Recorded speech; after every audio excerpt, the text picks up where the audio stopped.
கர்த்தராகிய இயேசு கிறிஸ்து நாமத்தினாலே உங்கள் அனைவருக்கும் அன்பின் வாழ்த்துக்கள். இந்த 21 நாள் ஜெபத்தின் 2வது நாளை கர்த்தர் நமக்கு தந்திருக்கிறதற்காக தேவனை நான் ஸ்தோத்தரிக்கிறேன், துதிக்கிறேன். அவருடைய பலனுக்காக, அவருடைய கிருபைகளுக்காக, அவருடைய தயவுக்காக நான் அவரை ஸ்தோத்தரிக்கிறேன், அவரை உயர்த்துகிறேன். அவரை போல ஒரு நல்ல தேவன் இந்த பூமியில் ஒருவரும் இல்லை. ஒரு வசனத்தை உங்களுக்கு முன்பதாக காண்பித்து கொடுக்க விரும்புகிறேன். லூக்கா எழுதின சுவிசேஷத்தின் புஸ்தகம் 2வது அதிகாரம் 52வது வசனம் இப்படி சொல்லுகிறது: இயேசுவானவர் ஞானத்திலும் வளர்த்தியிலும் தேவ கிருபையிலும் மனுஷர் தயவிலும் அதிகமாய் விருத்தி அடைந்தார்.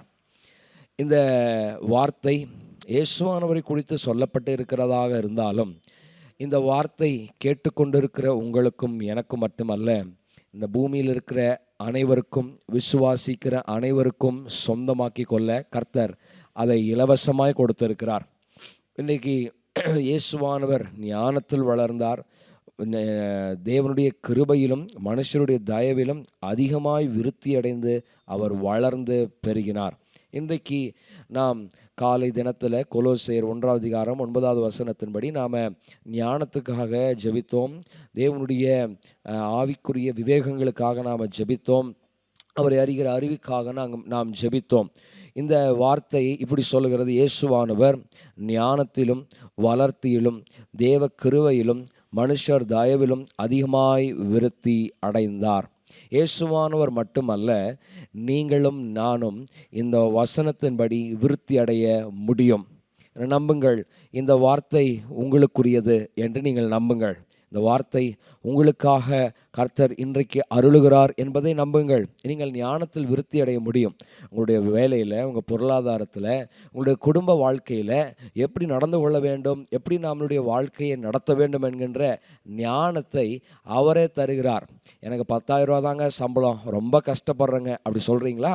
ஆண்டவர் சொல்கிறாரு, கர்த்தர் ஞானத்தில் வளர்ந்தது போல இன்றைக்கு உங்களையும் ஞானத்தில் வளர கர்த்தர் உதவி செய்வாரே. ஆனால் அந்த 10,000 ரூபாய் சம்பளத்தில் உங்கள் வாழ்க்கையை மென்மேலும் வளரச் செய்வது எப்படி என்கிற ஞானத்தை கர்த்தர் உங்களுக்கு அருள முடியும். அந்த 10,000 ரூபாய் சம்பளத்தை எப்படி 20,000 ரூபாயாக மாற்றுறது, எப்படி பெருக்கத்தை கொண்டு வருகிறது என்பதை அந்த ஞானம் உங்களுக்கு போதித்து அருளும். யோசேப்பை குறித்து பார்க்கிறோம். யோசேப்பை கர்த்தர் ஞானத்தினால் நிரப்பினார். அந்த ஞானம் அவன் ஜெயிலில் இருக்கிற யோசேப்பை தூக்கி ப்ரொமோஷனுக்கு கொண்டு வந்து பார்வோனுக்கு அடுத்த ஸ்தானத்திற்கு யோசேப்பை கொண்டு வந்து இந்த ஞானம் நிறுத்தினார். அந்த பார்வோன் சொல்லுகிறான், கர்த்தருடைய ஞானத்தையும் ஆவியும் பெற்று இவனைப் போல வேற ஒரு மனிதன் வேற எங்கே தேடினாலும் இந்த எகிப்தில் கிடைக்குமா அப்படின்னு பார்வோனே சாட்சி கொடுக்கிறத நம்ம ஆதியாகமத்தில் நாம் வாசிக்கிறோம். இந்த உயர்வுக்கு காரணம் என்ன? இந்த ஜெயிலிருந்து ப்ரொமோஷனை கொடுத்ததற்கு காரணம் என்ன? ஒன்று, தேவ ஆவியானவர் அவனோடு கூட இருந்தார். இன்னொன்று, தேவ ஆவியானவருடைய ஞானம் யோசேப்புக்குள் இருந்தபடினால அந்த ஞானத்தினால் அவன் உயர்ந்தான். இன்றைக்கு இயேசுவானவர் ஞானத்தில் விருத்தி அடைந்தார் என்று இந்த லூக்கா 2:52 சொல்லியிருக்கிறபடி, இந்த தேவ வார்த்தை கேட்டுக்கொண்டிருக்கிற உங்கள் ஒவ்வொருவரையும் கர்த்தர் அப்படி ஆசீர்வதிக்க விரும்புகிறார். நீங்கள் ஞானத்தில் வளரும்படி விரும்புகிறார். நீங்கள் பேசுகிற பொழுது, நீங்கள் நடந்துக்கிற விதங்களில், நீங்கள் செய்கிற காரியங்களில், உங்களுடைய வேலைகளில், உங்களுடைய எல்லா காரியங்களிலும் உங்களுடைய தேவன் ஞானத்தினால் உங்களை விருத்தி அடையும்படி செய்கிறார். அது மட்டுமல்ல, தேவனுடைய கிருபை உங்களுக்கு இந்த நாளில் பெருகும்படியாக, உங்கள் தேவனுடைய கிருபை, நீங்கள் ஒவ்வொரு நாளும் அந்த தேவ கிருபையில் விருத்தி அடையும்படியாக கர்த்தர் உங்களை ஆசீர்வதிப்பாராக. மனுஷருடைய அது மட்டும் அல்ல, தேவனுடைய இந்த ஞானத்தில், தேவனுடைய கிருபையில் மட்டும் வளர்றது அப்படிங்கிறது இல்லை. இந்த வசனத்துடைய மிக முக்கியமான ஒரு அழகே என்னன்னா, இதில் மட்டும் நான் உங்களை ஆசீர்வதிக்கிறது இல்லை. நீ போகிற இடமெல்லாம் மனுஷருடைய தயவு உனக்கு உண்டாக இருக்கும். நீ போகிற இடமெல்லாம் மனிதர்களுடைய தயவை உனக்கு நான் உண்டு பண்ணுவேன் அப்படின்னு ஆண்டவர் சொல்லுகிறார். நான் சொல்கிறேன், நீங்கள் இன்றைக்கு போகிற இடங்களில் கர்த்தர் ஒரு தயவை, மனுஷருடைய தயவை கர்த்தர் உண்டு பண்ணுவார். நீங்கள் இன்றைக்கி தைரியமாய் போங்க. கர்த்தர் உங்களுக்கு மனுஷர்கள் கண்களில் தயவை உண்டு பண்ணுவார். நீங்கள் வேலை பார்க்குற இடங்களில் மனுஷர்களுடைய தயவு வேணும்னு எதிர்பார்க்கிறீங்களா? இன்றைக்கு கர்த்தர் அந்த தயவை உண்டு பண்ணுவார். நீங்கள் ஒரு ப்ரொமோஷனுக்காக காத்திருக்கிறீர்களா? உங்களுடைய அதிகாரிகளுடைய கண்களில் தயவை உண்டு பண்ணுவார். நீங்கள் நீங்கள் நீங்கள் அலுவலகங்களுக்கு போய்கொண்டு வருகிறீர்களா? அந்த அலுவலகத்தில் இருக்கிற அதிகாரிகள் கண்களில் கர்த்தர் ஒரு தயவை உண்டு பண்ணுவார். கேசஸ் போய்கிட்டு இருக்கிறதா? மனுஷருடைய கண்களில் தயவை உண்டு பண்ணுகிறவர். உங்களுடைய எல்லா வழக்குகளையும் அவர் விசாரித்து ஒரு தயவினால் மனுஷருடைய தயவை ஏற்படுத்தி அந்த வழக்கில் வெற்றியை காண கர்த்தர் கிருபை தருவார். இந்த வார்த்தையின்படி கர்த்தர் நம்மளை ஆசீர்வதிப்பாராக. நீங்கள் என்னோடு கூட சேர்ந்து அவருக்கு இதற்காக நன்றி செலுத்துவீங்களா? ஆண்டவரே, என் ஞானத்திலையும் ஆண்டவரே தேவனுடைய கிருபையிலும் மனுஷனுடைய தயவிலும் என்னை அதிகமாய் விருத்தி அடைய செய்கிற தேவனாக இருக்கிறீங்களே, உமக்கு நன்றின்னு நீங்கள் சொல்ல விரும்புனீங்கன்னா ஒரு நிமிடம் நீங்கள் இருக்கிற இடங்களில் அப்படியே தேவனை பார்த்து, அன்பின் பரலோக தகப்பனே, இந்த நல்ல நாளுக்காக நன்றி செலுத்துகிறோம் அப்பா.